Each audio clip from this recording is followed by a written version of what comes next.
Welcome back, students! Today we are in London, England. We wanted to look more at the Scottish Enlightenment and the impact that it had on the world around us, as well as see a few historic sites along the way. And joining us on our journey is our talented group of designers from Utah Valley University. And Haggis here, the funniest, snarkiest unicorn you'll ever meet. I'm your guide as we explore the Scottish Enlightenment and some of the most iconic landmarks in London. And we're the designers!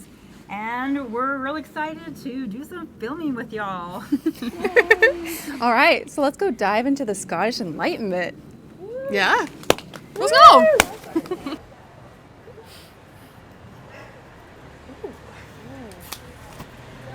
Thanks. Oh my. Wow. Oh. Well, hi everyone. Hey! Welcome to the Royal Academy of Arts, where we're going to look at John Locke and Adam Smith. Check it out. John Locke, Adam Smith. We told you we'd let you see them. Exactly, and John Locke inspired people with his philosophy even to this day. Yeah, I'm still having a hard time understanding how learning about the Scottish Enlightenment matters to designers or anyone. Why is it important?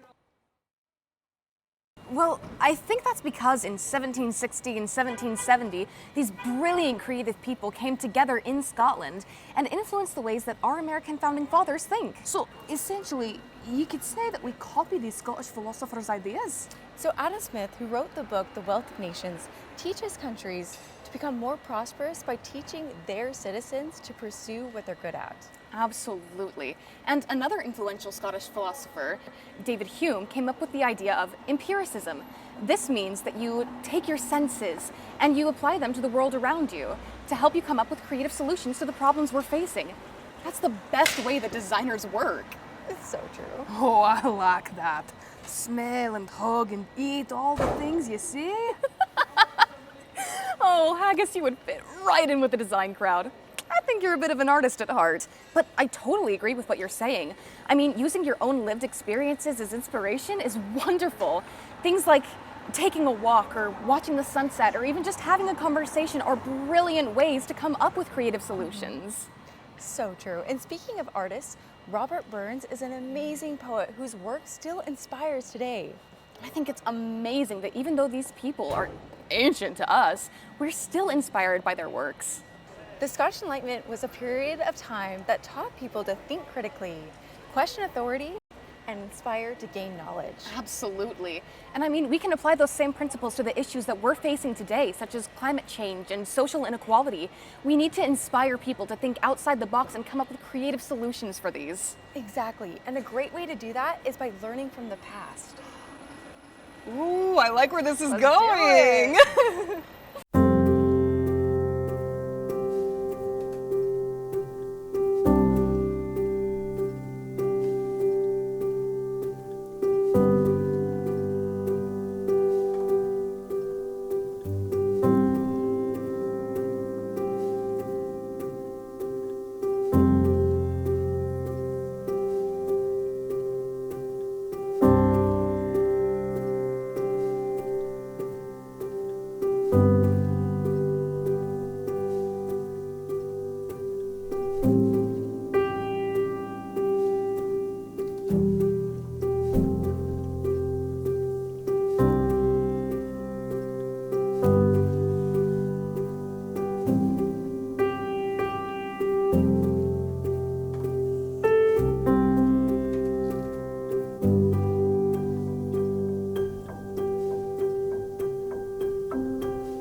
This amazing building is called Westminster Abbey. Lots of famous people are buried right inside this building. Famous scientists like Sir Isaac Newton and Charles Darwin from just around the Enlightenment period, as well as artists and writers like Shakespeare and Robert Burns. And you know who we're looking for? John Locke, the man whose ideas about natural rights and the social contract affected a lot of people. That's right. The father of the Scottish Enlightenment, Francis Hutchinson, took Locke's idea about natural rights and then built on them to come up with more ideas that he taught to his students in Glasgow, Scotland. What exactly are natural rights? They're the rights that every person and unicorn, is entitled to simply by virtue of being human. Oh, makes sense. Locke believed that every person has the right to life, liberty, and property, and Hutchinson expanded on that to include the idea that people also have the right to pursue happiness. That's a pretty important idea. I mean, who doesn't want to be happy? Well, it was pretty revolutionary because it challenged the idea that people were subject to the whims of their rulers. Instead, it put the power back in the hands of the people. Wow, those Scottish Enlightenment folks really knew how to shake things up, didn't they? Is that where we got the idea to throw the tea in the harbour? Possibly. We hold these truths to be self-evident that all men are created equal, that they are endowed by their Creator with certain unalienable rights, that among these are life, liberty, and the pursuit of happiness, straight from the Declaration of Independence. Sound familiar? Yes, the Scottish philosophers hashed out ideas about natural rights, and the social contract helped lay the groundwork for modern democracy. And that's why we need to keep learning and exploring new ideas so we can continue to make the world a better place. It helped democratize knowledge and pave the way for the spread of ideas that would ultimately shape the modern world. It's like we're all part of a big puzzle, trying to figure out the best ways to live and work together. Did you ever find the gravesite of John Locke? No, actually. We got inside and discovered that he's actually buried inside another castle outside of London. So we found another location where we can talk about John Locke.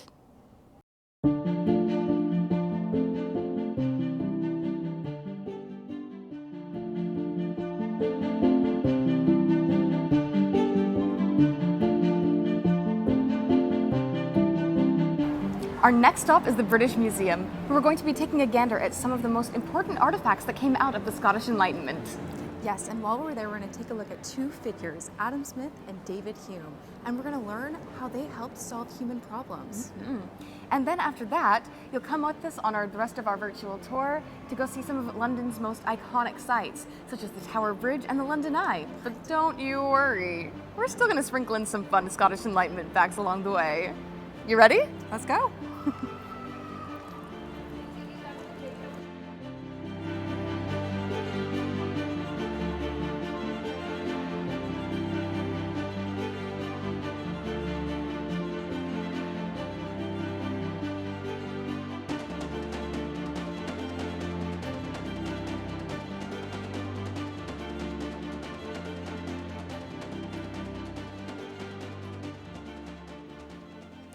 The British Museum is a huge building with rooms and rooms full of artifacts from the past. Now, because we're in the British Museum, a lot of the artifacts are more focused on the kings and queens in England as well as other countries. There was, however, one of the rooms called the Enlightenment Gallery, and we wanted to see what we could find about Scotland's role during the Enlightenment that was happening all over. In the Enlightenment Gallery, we saw a varied collection of objects that really showcase the game changers of the 18th century. This whole room is like a time capsule from the 1700s that contains some sick scientific instruments, models, and other swag that really brings to life the key themes of the Enlightenment, like science, philosophy, and industry. The exhibit documented the period when people all over in Europe were expanding their minds and using reason and curiosity to make things better. People began learning about other cultures and civilizations because it was so fascinating. Yes, and so the gallery displays objects from all over the world, and all that exploration led to new ideas. This case has a mechanical model of the solar system that was built in the 18th century. The model shows the positions of the planets and the moon in relation to the sun, and it was used to teach people about astronomy and the natural world. It's amazing to think that people could build such a complex machine without the help of computers. I also just love astronomy. It's awesome. The Enlightenment was a time of great progress in the fields of science and medicine. The gallery has a section devoted to medical instruments and anatomical models that were used by doctors and scientists in the 18th century. It's It's a reminder that humans have been pushing the boundaries of knowledge and innovation since day one, and we can still learn a ton from their ideas and accomplishments. These instruments look very different from the tools doctors use today, but they show us how people in the past tried to understand the human body and improve medical treatments. The Rosetta Stone is an artifact from 196 BC that was straight up vital to decoding ancient Egyptian hieroglyphics. Like, back in the day, it was the key to the ancient world. And get this, its discovery was a major win for the Enlightenment crew, who were all about using their brains to unravel the mysteries of the universe. They didn't just believe in hocus pocus or superstition anymore, but relied on actual facts and thinking to understand the world around them. So yeah, this artifact is like the OG symbol of knowledge and wisdom. And here we find a collection of books believed to belong to Adam Smith. Oh, remember the influential Scottish Enlightenment thinkers we saw statues of earlier today? Yes, well, Adam Smith was a serious bookworm, even from a young age. He was known to be all about that reading life, spending hours and hours with his nose buried in a book. And the man wasn't picky either. He read everything from literature to history to philosophy. It's like he could not get enough of that knowledge. Pretty fly for anyone interested in how money works for people. Adam Smith's own book is full of ideas about the science of how people and organizations use their cash and time to get what they want and need. It's all about making smart choices and getting the most bang for your buck. Kind of like a game where everyone's trying to win, whether it's business, selling their stuff, or governments investing in cool projects. Well, story time. Like we mentioned before, these ideas had a huge impact on the world. During the mid-1700s, Scottish people fighting for their freedom had their last battle against England and were defeated with almost 2,000 Scotlanders killed. Afterwards, England quickly dismantled their clan system and made wearing tartan against the law for over 100 years. The Scots highly valued freedom, and before 1774, over 250,000 Scottish people migrated to America. That's way more than any of the other Pilgrims, Puritans, and Quakers that came beforehand. Exactly. With Scottish people being a huge part of the population and with their priorities on freedom, it makes a lot of sense how our country broke away when and how it did. This place was really amazing, and I could talk about this all day, but I am feeling tired and need an energy boost. Can we go get a snack somewhere? I could go for a snack right now. Hey guys, we were just learning about how the Scottish Enlightenment was a wonderful period of time for learning, discovering, and creating new ideas. But did you know that coffee played a huge part as well?